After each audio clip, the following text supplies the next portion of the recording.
একদিন আমি বাসায় একা ছিলাম এবং আমার গার্লফ্রেন্ডের সঙ্গে ভিডিও কলে কথা বলছিলাম।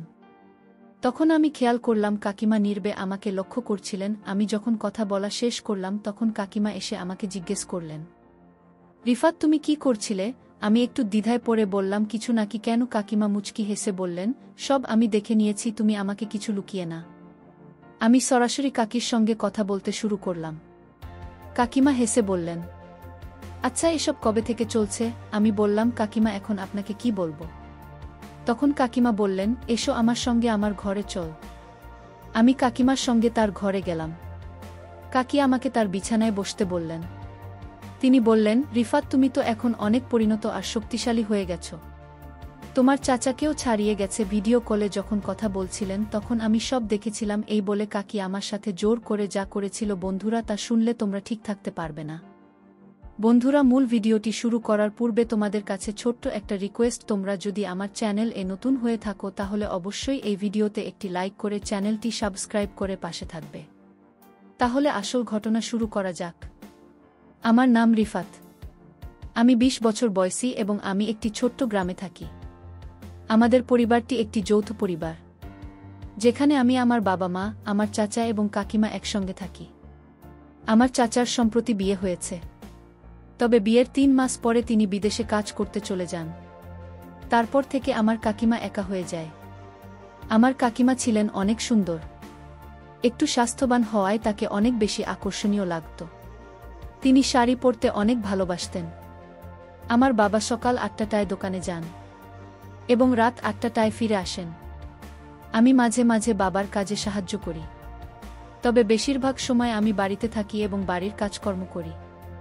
একদিন সকালে আমার কাকিমা অসুস্থ বোধ করছিলেন এবং তার জ্বর এসেছিল। মা আমাকে বললেন, রিফাত কাকিকে হাসপাতালে নিয়ে যান। আমি বাইক বের করলাম এবং কাকিমাকে পিছনে বসার জন্য বললাম। কাকিমা পিছনে বসলেন এবং আমি বাইক চালিয়ে হাসপাতালের দিকে রওনা দিলাম। রাস্তাটা একটু খারাপ ছিল। আমি কাকিমাকে বললাম, কাকিমা আপনি শক্ত করে ধরে বসুন। রাস্তা খারাপ করে যাবেন কিন্তু না যেন। কাকিমা আমার কাছে ধরে বসে রইলেন। আমরা কিছু দূর যাওয়ার পর রাস্তা আরও বেশি খারাপ হয়ে গেল, ফলে আমাকে বারবার ব্রেক করতে হচ্ছিল। শেষ পর্যন্ত আমরা হাসপাতালে পৌঁছলাম। ডাক্তার কাকিমা স্বাস্থ্য পরীক্ষা করলেন এবং কিছু ওষুধ লিখে দিলেন। কাকিমা ধীরে ধীরে সুস্থ হয়ে উঠলেন। সেদিন থেকে আমি উপলব্ধি করলাম যে পরিবারের প্রতি দায়িত্ব পালন করা আমাদের সবার কাজ। সকাল বেলার পরিবেশ বেশ মনোরম ছিল। কাকিমা হালকা জ্বর নিয়ে বিশ্রামে ছিলেন। আমি ওষুধ আনতে বাজারে গিয়েছিলাম। 20 মিনিট পরে ওষুধ নিয়ে বাড়ি ফিরে এলাম। কাকিমা নিজের ঘরে শুয়ে পড়লেন আর আমি বারান্দায় বসে থাকলাম। মা আমাকে জিজ্ঞাসা করলেন, রিফাত ডাক্তার কি বললেন? আমি বললাম, মা ডাক্তার বলেছেন চিন্তার কিছু নেই, জ্বরটা একটু বেশি, তবে এই ওষুধগুলো ঠিক সময় খেলে ঠিক হয়ে যাবে। যদি না ঠিক হয় তাহলে আবার যেতে বলেছেন। 5 মিনিট পরে কাকি আমাকে ডাক দিলেন। মা বললেন, রিফাত মনে হয় তার কিছু দরকার, একবার দেখে। আমি কাকির ঘরে গেলাম। কাকিমা বললেন, রিফাত 1 গ্লাস পানি নিয়ে, গলা শুকিয়ে গেছে। আমি বললাম, ঠিক আছে। কাকিমা পানি এনে কাকিমার হাতে দিলাম। আমাদের হালকা ছুঁয়ে গেল আর কাকিমা নিচের দিকে তাকালেন। আমি ঘর থেকে বেরিয়ে আসতে চাইলে কাকিমা বললেন, রিফাত তুমি কোথাও যাচ্ছ? একটু বসো, আমার সঙ্গে একা থাকতে ভাল লাগছে না। আমি বললাম, কাকিমা মাকে ঘরের কাজে সাহায্য করতে হবে। কাকিমা বললেন, ও নিজেই করে নেবে, তুমি একটু বসো, আমার শরীরটা ভাল লাগছে না। আমি বললাম, ঠিক আছে কাকিমা। কয়েক মিনিট বসিয়ে কাকিমা গভীর মমতা দৃষ্টিতে আমার দিকে তাকিয়ে থাকলেন। মনে হচ্ছিল তিনি কিছু বলতে চান কিন্তু সাহস পাচ্ছিলেন না। আমি কাকিমাকে মন থেকে অনেক ভালোবাসতাম। তার একা থাকার কষ্টগুলো আমার সহ্য হতো না, কিন্তু আমি কিছু বলতে পারতাম না। কিন্তু কাকিমাকে দেখলে মনে হতো তিনি আমাকে কিছু বলতে চান। সকালটা ছিল শান্ত। মা আমাকে ডেকে বললেন, রিফাত কাজের আমার সাথে একটু কাজ করত। আমি বললাম, ঠিক আছে মা। কাকিমার ঘর থেকে বের হয়ে কাজে লেগে গেলাম। পরের দিন কাকি অনেকটাই সুস্থ হয়ে গেলেন। তিনি ঘরে ছোটখাট কাজ শুরু করলেন। আমি বারান্দায় বসে পত্রিকা পড়ছিলাম। কাকি ঝাড়ু দিতে দিতে বারান্দায় এলেন।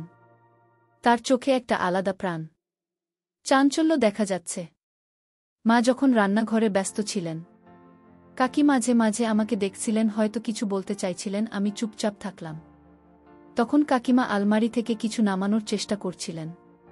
কিছুক্ষণ চেষ্টা করার পর তিনি বললেন, রিফাত, একবার আসতে পারো? একটা জিনিস নামাতে সাহায্য দরকার। আমি উঠে গেলাম, বললাম, কাকিমা কি হয়েছে? কাকিমা বললেন, এই আলমারি অনেক উঁচু, আমার হাত পৌঁছচ্ছে না। তুমি যদি একটু ধরে সাহায্য করো, আমি জিনিসটা নামিয়ে নিতে পারবো। আমি বললাম, ঠিক আছে, যাচ্ছি। আমি আলমারির পাশে দাঁড়িয়ে কাকিমাকে সাহায্য করলাম। জিনিসটা নামিয়ে দেওয়ার পর কাকিমা হাসি মুখে বললেন, ধন্যবাদ রিফাত, তুমি না থাকলে এই কাজটা করা মুশকিল হতো। এরপর আমি বারান্দায় ফিরে গেলাম আর কাকিমা নিজের কাজ নিয়ে ব্যস্ত হয়ে পড়লেন। আমি বুঝতে পারলাম যে কাকে কি বলতে চাইছেন। কাকিমা বললেন, আচ্ছা, এবার থামে এবং আমাকে নিচে নামিয়ে দাও। যখন আমি কাকিমাকে নিচে নামলাম আর তিনি গভীর নিঃশ্বাস ফেললেন, আমি বুঝতে পারলাম যে কাকিমা আমার প্রতি এক অন্যরকম আকর্ষণ কাজ করছে। আমার পক্ষ থেকে কিছুটা অনীহা ছিল, তবে পরে ভাবলাম এই অনীহা থেকে বেরিয়ে আসা উচিত। এই কদিন আমি ছাদে বসে আমার গার্লফ্রেন্ডের সঙ্গে ফোনে কথা বলছিলাম। রাত তখন প্রায় 10টা বাজে। বাবা মা ঘুমিয়ে পড়েছিলেন, কিন্তু কাকিমা তখনও জেগেছিলেন। কাকি বুঝতে পেরেছিলেন যে আমি কারো সঙ্গে ফোনে কথা বলছি। তিনি ছাদে এসে বললেন, রিফাত, তুমি এই সময় কার সঙ্গে কথা বলছো? আমি বললাম, কাকিমা, এটা একটা বিশেষ বিষয়। কাকিমা বললেন, তাহলে এতই বিশেষ? আমি বললাম, কাকিমা, তেমন কিছু নয়। কাকিমা হাসি মুখে বললেন, তাহলে কি আমি তোমার জন্য বিশেষ নই? আমি বললাম, কাকিমা, আপনি তো আমার জন্য খুবই গুরুত্বপূর্ণ। কাকিমা বললেন, যদি আমি এত গুরুত্বপূর্ণ হই তাহলে তুমি ওর সঙ্গে কেন কথা বলছো? আমার সঙ্গে তো কথা বলতে পারতে। আমি বললাম, কাকিমা, সে আমার বান্ধবী। কাকিমা তখন বললেন, রিফাত, আমি কিছুদিন ধরে তোমাকে একটা কথা বলতে চাইছি, কিন্তু সাহস পাচ্ছিলাম না। আজ বলতে চাই, তুমি কি আমার একটা আবদার পূরণ করবে? আমি বললাম, কাকিমা, এটা কিভাবে সম্ভব? কাকিমা বললেন, দেখো, তোমার চাচা প্রায় 10 মাস ধরে নেই। আমি কিভাবে দিন কাটাচ্ছি তা আমি জানি। আমি বললাম, কাকিমা, যদি কেউ জেনে যায়? কাকিমা বললেন, দেখো, কেউ কিছু জানবে না। এটা শুধু আমাদের মধ্যে থাকবে। আর তোমার বান্ধবীর সঙ্গে কথা বলা একটু কমিয়ে দাও। তারপর থেকে কাকি আমাকে যখনই ডাকবেন আমি তার কথায় সায় দিতাম, কখনো না করতাম না। কারণ আমিও কাকিমাকে মনে মনে অনেক পছন্দ করতাম। রিফাত তার পরিবারের সঙ্গে একটি মিষ্টি ও স্বাভাবিক সম্পর্ক বজায় রাখতে একদিন সন্ধ্যায় কাকিমা ছাদে কিছু কাজ করছিলেন আর রিফাত সেখানে ছিল। কাকি হাসি দিয়ে বললেন, রিফাত, তুমি তো অনেক, কিভাবে এত ফিট থাকো? রিফাত হালকা হেসে উত্তর দিন, কাকি, এটা আমার প্রতিদিনের অভ্যেস আর সঠিক খাবারের কারণে। কাকি বললেন, তাহলে আমাকে শেখাবে কিভাবে সুস্থ থাকতে হয়? রিফাত মাথা নেড়ে বলল, অবশ্যই চাইছি। এটা খুবই সহজ, কয়েকটি নিয়ম মেনে চললেই আপনি পার্থক্য বুঝতে পারবেন। কথার ফাঁকে কাকি আবার বললেন, রিফাত, তুমি পড়াশোনা আর অন্য কাজের মাঝেও এত সময় কিভাবে ম্যানেজ করো? রিফাত শান্তভাবে বলল, কাকিমা, সবকিছু পরিকল্পনা করে করলে সময়ের অভাব হয় না। পরের দিন সকালে রিফাত ও কাকিমা একসঙ্গে বাড়ির কাজ করছিল। মা বাবা তখন বাজারে ছিলেন। কাকি বললেন, তুমি তো অনেক কাজ জানো, আমি তোমার চাচার মতো এত ভালো সহকারী আর পাইনি। রিফাত হেসে বলল, কাকি, পরিবারের সবাই একসঙ্গে কাজ করলে সেটা আনন্দের হয়ে ওঠে। এইভাবে কাকিমা এবং রিফাতের সম্পর্ক আরও গভীর এবং পারস্পরিক শ্রদ্ধার গড়ে ওঠে। এক রাত আমার ফোন বেজে উঠুন। আমার ঘনিষ্ঠ বান্ধবী ফোন করেছিলেন। আমি তখন আমার ঘরে বসে তার সঙ্গে কথা বলছিলাম। কথোপকথনের সময় আমি বললাম, সোহাগী, তুমি কি আমার সঙ্গে দেখা করতে পারবে? সে একটু অবাক হয়ে জিজ্ঞেস করল, রিফাত, এতদিন তো আমাদের বন্ধুত্ব হয়েছে, কিন্তু তুমি কেন হঠাৎ এমন কথা বলছো? আজ তোমার কি হয়েছে? আমি হেসে বললাম, কিছু না, মনে হলো তোমার সঙ্গে দেখা করা দরকার। সোহাগী বলল, ঠিক আছে, আমি তোমার সঙ্গে দেখা করতে রাজি। বল, কোথায় দেখা করব? পরের দিন আমি তাকে একটি নিরিবিলি জায়গায় নিয়ে গেলাম এবং তার সঙ্গে সুন্দর সময় কাটালাম। সোহাগী ও আমাকে না করেনি, কারণ সে আমাকে অনেক ভালোবাসত। আমাদের দুজনেরই জানা ছিল যে আমরা ভবিষ্যতে বিয়ে করার পরিকল্পনা করছি, কিন্তু সোহাগী জানত না যে আমার জীবনে আরও একটি সম্পর্ক আছে। আমি চেষ্টা করেছিলাম বিষয়টি গোপন রাখতে। আমি জানতাম যদি সে জানতে পারে তবে সে আমাকে ছেড়ে চলে যাবে। তাই আমি কাকিমার বিষয়টা গোপন রেখেছিলাম। এই অভ্যাস আসলে আমাকে আরও বেশি জটিলতায় ফেলে দিয়েছিল। আমি বুঝতে পারছিলাম না কিভাবে সামলাব। সেদিন সোহাগীকে তার গন্তব্যে পৌঁছে দিয়ে আমি বাড়ি ফিরে এলাম। অনেক ক্লান্ত হয়ে পড়েছিলাম এবং আমার ঘরে গিয়ে শুয়ে পড়লাম। তখন দুপুর প্রায় 2টা বাজে। আমি কখন ঘুমিয়ে পড়েছিলাম বুঝতেই পারিনি। হঠাৎ 4টার দিকে ঘুম ভাঙান। কিছুক্ষণ পর আমার ঘরের দরজায় টোকা পড়ল। আমার কাকিমা ঘরে ঢুকে বললেন, রিফাত, কি হয়েছে? আজ তোমাকে বেশ ক্লান্ত লাগছে। আমি বললাম, হ্যাঁ কাকি, একটু কাজ ছিল, সেটা শেষ করে ফিরেছি, তাই ক্লান্ত লাগছে। তিনি জিজ্ঞেস করলেন, কি কাজ করছিলেন? আমি ভেবে দেখলাম যদি সব সত্যি বলে দিই তবে পরিস্থিতি জটিল হতে পারে। তাই বললাম, আরে না, তেমন কিছু নয়। বন্ধুদের বাড়িতে গিয়েছিলাম, তাদের কিছু কাজে সাহায্য করছিলাম। তাকে সত্যি কথাটা আর না বলাটাই তখন সঠিক মনে হয়েছিল। যদি সত্যি বলে দিতাম তবে বড় ভুল হয়ে যেত। কাকি বললেন, ঠিক আছে, কিন্তু তোর মা তো বাড়িতে নেই, একটু সময় পেলে আমার ঘরে চলে আসিস। আমি বললাম, কাকিমা, আজ খুব ক্লান্ত লাগছে, কাল নিশ্চয়ই আসতো। তিনি বললেন, ঠিক আছে, কাল দেখা করিস। কাকিমা আমার কথা শুনে কিছুটা মন খারাপ করে ঘর থেকে বের হয়ে গেলেন। এই কথোপকথনের সময় আমি বুঝতে পারছিলাম কাকিমার সঙ্গে আমার বেশ ভালোই সম্পর্ক তৈরি হয়েছে, কিন্তু সোহাগের সঙ্গে আমার সে রকম বোঝাপড়া তৈরি হয়নি। সম্ভবত অভিজ্ঞতার পার্থক্য থেকে এমনটি হয়েছে। একদিন কাকি তার চাচার সঙ্গে ফোনে কথা বলছিলেন। দুজনের মধ্যে তর্ক শুরু হয়ে যায়।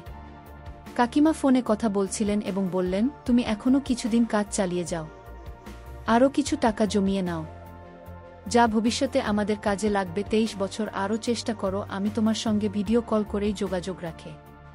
তুমি কাজ নিয়ে দুশ্চিন্তা করো না। কিন্তু চাচা বললেন, আমাদের কোম্পানিতে কাজ অনেক কমে গেছে, মানুষজন কাজ ছেড়ে বাড়ি চলে যাচ্ছে।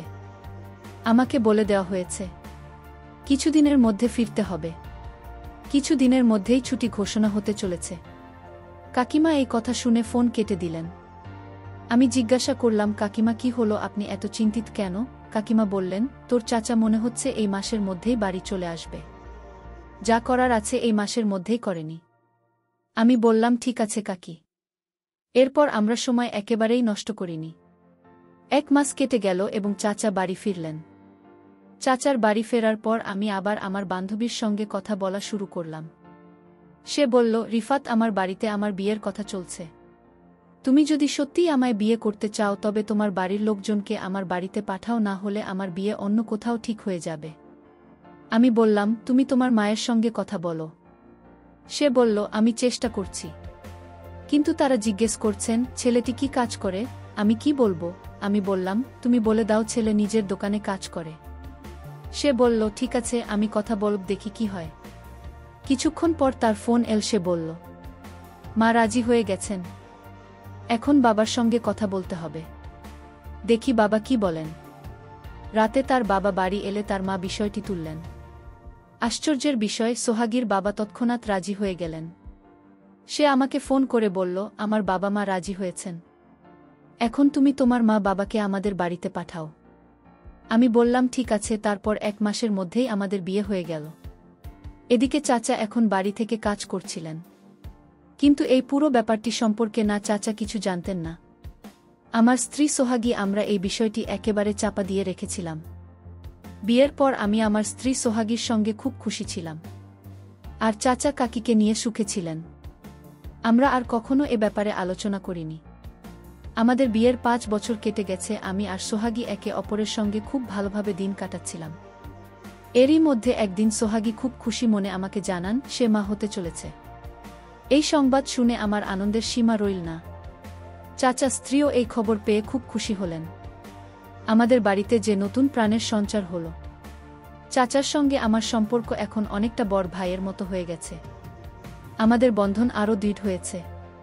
কয়েক মাস পরে আমাদের ঘরে এক সুন্দর কন্যা সন্তানের জন্ম হল। আমরা তার নাম রাখলাম রুবিনা। সে খুব দ্রুত আমাদের পুরো পরিবারের প্রিয় হয়ে উঠল। চাচা কাকিমা রবিনাকে তাদের মেয়ের মতো ভালোবাসতেন। এ সময় আমি ও চাচা একসঙ্গে আমাদের কাজ আরও বড় করার সিদ্ধান্ত নিলাম।